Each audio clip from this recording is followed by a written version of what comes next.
टिकर टीवी के सभी दर्शकों को नमस्कार। आज हम फिर बात करेंगे तेल और तिलहन मार्केट में। पिछले 2 महीने से हम लगातार इस मार्केट का आपके साथ बहुत बातें हम आपसे साथ कर रहे हैं और इससे जो भी नतीजा निकल रहा है वो मार्केट के लिए बहुत ही हेल्पफुल रहता है, ऐसे हमें फीडबैक भी मिले हैं। तो आज फिर से बात करेंगे तेल तिलहन मार्केट में। पहले हम देख लेते हैं जो भी नए डेवलपमेंट हो रहे हैं। पिछले 1 महीने से जो हम बात कर रहे हैं कि जो south American country Brazil, Argentina, Paraguay, Uruguay और बोलिविया, ये 5 जो कंट्री है उसकी सोयाबीन की फसल जो खेतों में खड़ी है उसमें पर बहुत ही अकाल पड़ा है, बहुत ही गर्मी बढ़ चुकी है। इसी तरह से वहाँ जो पैदावार की जो उम्मीद है वो हर टाइम कम होती जा रही है। तो इस बार भी नए एस्टीमेट आए हैं और नए एस्टीमेट में और भी कटौती हमें देखने को मिली है। ये एक बहुत बड़ी बात मार्केट के लिए है।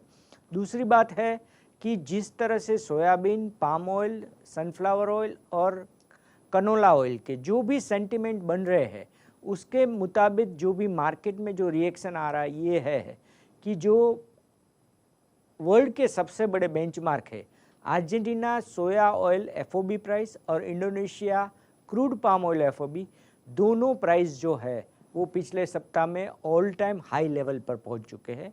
ये भी एक इम्पैक्ट है, वो भी देखनी पड़ेगी। और तीसरी जो महत्वपूर्ण बात इंडियन मार्केट में है कि आज तक ये हो रहा था कि पाम ऑयल का पिछले 2 महीने से प्रीमियम चल रहा था सोया ऑयल के ऊपर, और पिछले सप्ताह में ये डेवलपमेंट हुआ है कि अभी पाम ऑयल सस्ता हो चुका है और सोया ऑयल है वो सोया डिगम यानी कि सोया ऑयल वो है प्रीमियम में चल रहा है।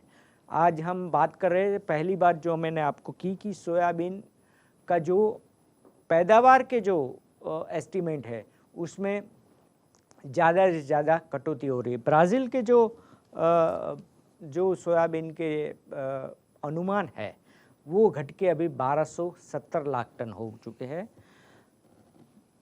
अर्जेंटीना के जो सोयाबीन की पैदावार का अनुमान है वो घट के 405 लाख टन हो चुके हैं और पेरुगू के जो अनुमान है वो 53 लाख टन हो गए हैं घट के।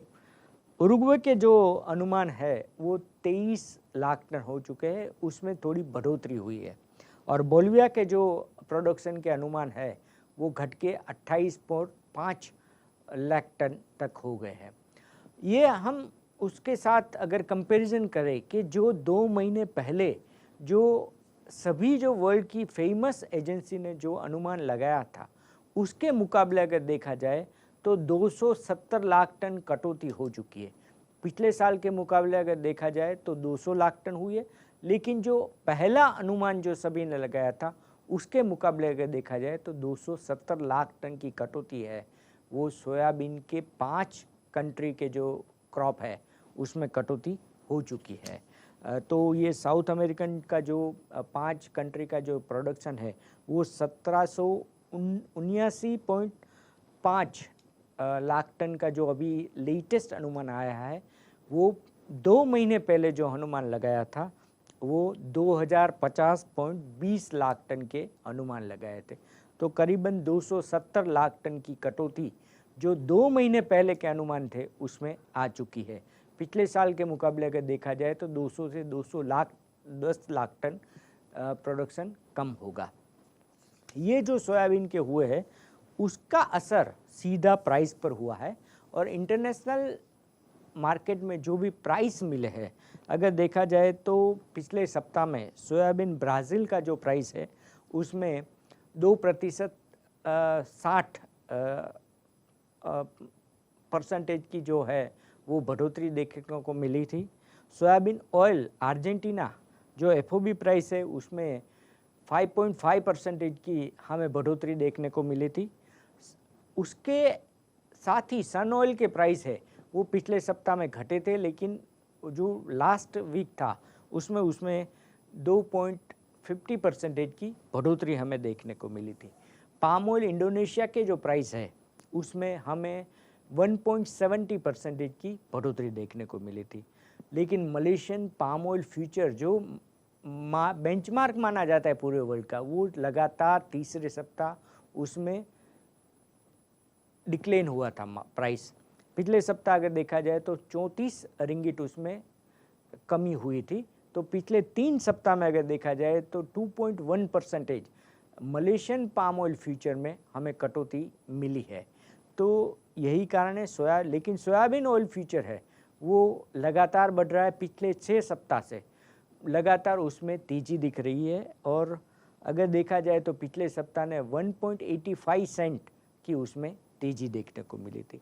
तो ये जो है सोयाबीन का अगर ट्रेंड देखा जाए तो पूरी तरह से तेज़ी का रुझान दे रहा है। आगे भी तेज़ी आगे बढ़ सकती है, लेकिन ये 1-2 सप्ताह चलेगी, क्योंकि ब्राज़ील में अगर देखा जाए तो 25% हार्वेस्टिंग यानी कि सोयाबीन की कटौती हो चुकी है।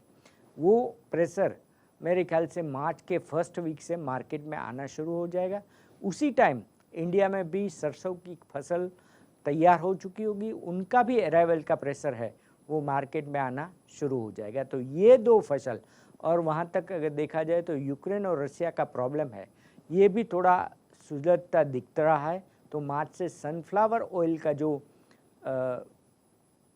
सप्लाई है वो भी आगे बढ़ने की उम्मीद हमें दिख रही है। लेकिन 1-2 सप्ताह अभी भी मार्केट में जो भी तेज़ी के रुझान है वो आगे बढ़ते हुए दिख रहे हैं। अगर आगे देखा जाए कि मलेशियन पाम ऑयल मार्केट में क्या डेवलपमेंट हुए, तो मलेशियन पाम ऑयल मार्केट में अगर देखा जाए तो एक बड़ा डेवलपमेंट ये हुआ है कि एक्सपोर्ट में काफ़ी बढ़ोतरी 1 से 20 तारीख में हमें देखने को मिली। अगर जनवरी के अगर देखें तो जनवरी में मलेशिया का जो पाम ऑयल एक्सपोर्ट है वो 25 से 27% घटा था।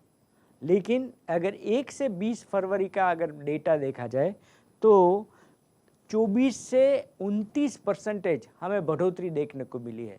1 से 5 फरवरी में अगर देखा जाए तो उसमें भी 5% की कमी देखने को मिली थी। लेकिन पिछले 15 दिन में एक्सपोर्ट में काफ़ी बढ़ोतरी हुई है। इसका 2 ही कारण है कि इंडिया में पाम ऑयल अभी सस्ता हो चुका है सोया ऑयल के मुकाबले, और दूसरी बात है कि अप्रैल के फर्स्ट वीक में रमज़ान के त्यौहार शुरू हो रहे हैं, तो उनकी demand Pakistan, Bangladesh, middle east country और इंडिया, ये सभी की डिमांड भी है वो मलेशियन पाम ऑयल में हमें देखने को मिलती है।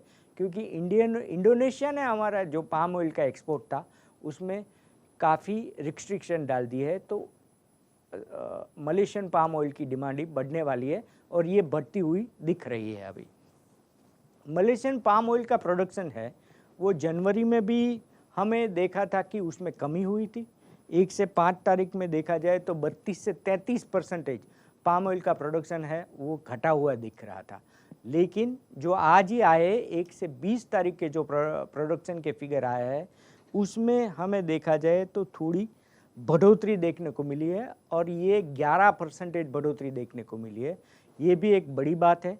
लेकिन जिस तरह से एक्सपोर्ट बढ़ रहा है उसके मुकाबले अगर देखा जाए तो प्रोडक्शन की बढ़ोतरी है वो थोड़ी कम है। मलेशिया ने जो मार्च महीने के लिए एक्सपोर्ट ड्यूटी है वो 8% जारी रखी है, लेकिन टैरिफ वैल्यू है उनमें 320% 44 रिंगिट की बढ़ोतरी की है। तो ये भी बढ़ोतरी बड़ी है। और जो टैरिफ वैल्यू जो हुई है मार्च महीने के लिए ये हुई है 5277% 58 रिंगिट की जो एक टैरिफ वैल्यू डिसाइड करने के लिए जो प्राइस है वो हुआ है और उसमें 320 रिंगिट की बढ़ोतरी देखने को मिली। तो ये भी एक बड़ी बात है। अगर यूएस मार्केट में देखा जाए तो वहाँ क्रशिंग है वो जनवरी में थोड़ा डाउन दिख रहा था, 2.3% डाउन हुए। National oil seed processor association ने जो डेटा दिया था उनमें 2.3% की हमें कमी देखने की मिली है। लेकिन सोया ऑयल का जो स्टॉक है उसमें काफ़ी अच्छी बढ़ोतरी देखने की 12.6% की हमें बढ़ोतरी देखने को मिली है। तो ये भी एक बड़ी बात है। लेकिन यूएस का सोया ऑयल का एक्सपोर्ट है वो लगातार बढ़ रहा है। जो यूएसडीए जो साल जब नई सीजन शुरू होती है जो एक अनुमान दिखाता है यूएसडी, उसका अनुमान का 80% सोया ऑयल का जो है एक्सपोर्ट हो गया है। तो ये अगर पिछले 5 साल की उसकी एवरेज देखी जाए तो ये 54.3% थी। तो उसके मुकाबले सोया ऑयल की एक्सपोर्ट काफ़ी अच्छी हो रही है और उसका यही रीज़न है कि ब्राज़ील, अर्जेंटीना दोनों में सोयाबीन के क्रॉप है, उसका एस्टीमेट लगातार कम होता जा रहा है। तो उसका जो इफ़ेक्ट है वो यूएस सोया ऑयल की एक्सपोर्ट पर हमें देखने को मिला है। और सबसे बड़ी बात अगर इंडिया की देखी जाए तो इंडिया में जो लैंडेड कोस्ट है, वो लैंडेड कोस्ट जो पिछले 4 सप्ताह पहले अगर बात की जाए तो सोया ऑयल के मुकाबले क्रूड पाम ऑयल का जो लैंडेड कोस्ट था वो प्रीमियम में था। आरबीडी पाम ऑयल का जो लैंडेड कोस्ट था वो भी प्रीमियम में था, लेकिन उसमें अभी परिवर्तन हो चुका है। और अभी पिछले सप्ताह में अगर देखा जाए तो सोया ऑयल जो है वो अभी सोया डिगम जो है वो अभी प्रीमियम में आ चुका है। और सोया डिगम की अगर देखा जाए तो लैंडेड कोस्ट पर 10 kg है वो 1300 रुपया है। और क्रूड पाम ऑयल की अगर देखा जाए तो 1258 रुपये है। और आरबीडी पाम ऑयल की अगर देखा जाए तो 1328 रुपीस है। तो ये क्रूड पाम ऑयल है, उसकी इंपोर्ट इंडिया में बढ़ने आगे जाके बढ़ सकती है, ये कारण भी हो सकता है। तो ये तेल तिलहन मार्केट में तेज़ी क्यों बढ़ेगी, उसके 2 रीज़न है। पहला रीज़न कि मलेशियन पाम ऑयल का एक्सपोर्ट है वो बढ़ने वाला है और ये 1 से 20 तारीख के जो फिगर आए उसमें हमें बढ़ते हुए दिख रहे हैं। आगे जाके रमज़ान की डिमांड निकलेगी तो वो भी आगे जाके बढ़ रहेगा। और इंडिया में पर्टिकुलरली अभी तक जो पाम ऑयल के प्राइस जो प्रीमियम में थे, अभी सोया ऑयल के मुकाबले ये डिस्काउंट में हो रहा है। और तीसरा रीज़न ये है कि रशिया और यूक्रेन के बीच जो भी अभी तनाव चल रहा है वो अभी सुलझता नहीं दिख रहा है। वहाँ तक सनफ्लावर ऑयल का जो सप्लाई है वो इतना अच्छा इंडिया में नहीं हो सकता। लैंडेड कोस्ट है वो अभी कम है, लेकिन फिर भी सन ऑफ ऑयल का जितना भी सप्लाई मिलना चाहिए वो मिलने की उम्मीद अभी नहीं दिख रही है। तो ये 3 रीज़न है, लेकिन 1 या 2 सप्ताह के बाद मार्केट में करेक्शन आ भी सकता है, ये भी बात हमें ध्यान में रखनी चाहिए। दोस्तों, तेल तिलहन मार्केट में आज बस इतना ही। सबको नमस्कार।